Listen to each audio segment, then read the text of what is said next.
Қайырлы түн баршаларыңызға. Түннен түгел шығыңыздар. Әлеуметтік желіде жоқ болып кетіп жатсам, мені жоғалтпаңыздар. Аманбыз, есенбіз.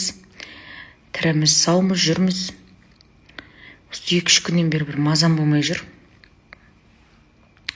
Соған байланысты бәрінен демалыс алып жүрмін. Жүзім солғындырып тұр ма? Білмеймін, түсініксіз айтамайым. Аллаға шүкір, барлығы жақсы, барлығы дұрыс. Бір адамда бір сондай іштей өзімен өзі арпалыс болады ғой. Сондай бір кезеңде жүрмін. Блогер Арыспаланың айналасында шудың көтерілуіне жаңа баспананың энергиясы себеп пе? Фэншуй маманы Ирина Раздақ Анна Данченкоға берген сұхбатында Арыспала сатып алған зәулім үйдің бұрынғы иесін танығанын және оның сол үйді сатуына басына түскен мәселелерден арылмай қойғаны себеп болғанын айтты. Арыспала, сен қай жерге келдің, қайсы карманмен сен бұл үйге түстің деп ішімнен ойлап қойдым. Иринаның айтуынша үй энергиясынан хабардар болған соң ол Арыспаланың өмірін бақылауға алған. Айтқандай-ақ көп ұзамай Арыспаланың қайырымдылықтан түскен қаражаты қаншаны құрайды деген сұрақ қойыла бастапты. Мұны блогерлардың ұйымдастырып жатқан гидтарын жиі сынап жүретін Динара есімді желі қолданушысы көтерген. Артынан Арыспала Икрамбай Динараны сотқа береді. Арыспала мені сотқа бергеннен кейін, әрине оның юристі маған хабарға шығады. Жақында сот ісі аяқталып, Динара сотта Арыспаланы жеңіп шықты. Сонымен қатар ол Арыспаланың шотын тексеруге рұқсат алғанын да жеткізді.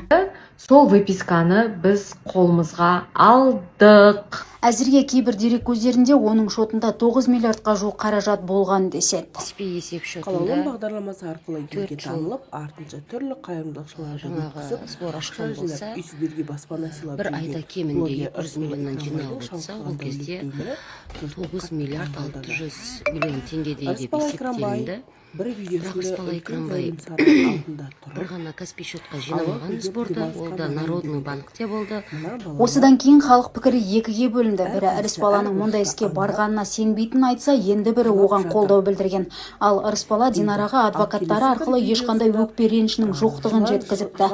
Бірақ Динара блогерге әлі де қоятын сұрағым бар деген видео жариялады. Көмекшінің қолынан алып тағып жатқан видеосы желіде қызу талқыға түсті.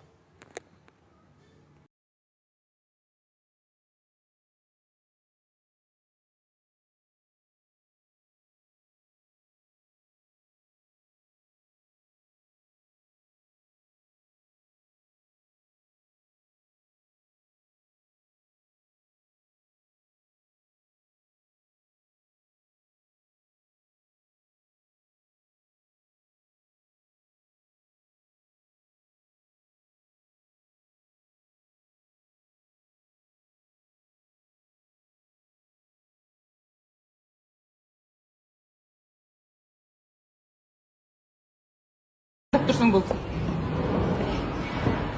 Әкелей бір нәрсе тағайық, жылан жалағандай болдық қой, құрсын. Вечерний тағайын ба?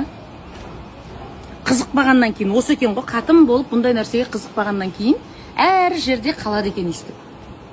Шілей бай қатын болып кеткен жоқпын ба? Бәрін тақсай?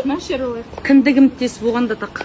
Қазір жаспын, балашаға жас, ертең Аллахым нәсіп етіп, балашағам сәл өсіп, аузы көкке ілініп, өз ауыздарына жеткеннен кейін, менің гардеробымда, менің шкафымда тек қана тойға құдалыққа киетін көйлектер болады ғой. Сәл жағдай жасап алайын, Құдай қаласа бір 5-6 жыл жұмыс жасап, одан кейін тек тойда жүретін қатын боламын. Осындай көйлектер киемін тек қана. Құдалардың алдынан шығып, құдалықта дұрыс орамал бермей қойса, ұрыс шығаратын сенің апаң деген мен боламын сол уақытта. Кеттік ал.